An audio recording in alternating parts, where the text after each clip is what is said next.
Land reform is a thorny issue in South Africa as it remains unsettled since the end of apartheid.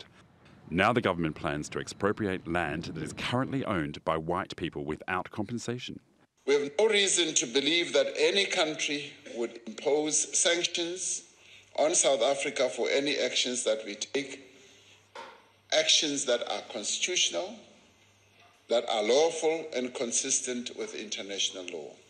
It comes just weeks after a controversial tweet from the US President Donald Trump, in which he claims farm seizures and large-scale killings of farmers was taking place in South Africa. He went on to say that he'd asked Secretary of State Mike Pompeo to look into it. Pretoria says the charges are unfounded. The government has not seized any farms yet, nor is there any evidence suggesting that white farmers are at any greater risk of violence than any average South African.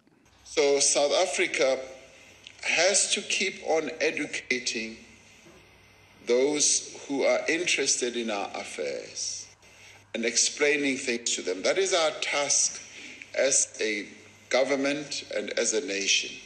For those who may not understand our history, who may not understand the processes that we have got to go through, we take the time and the trouble to explain all these things to them.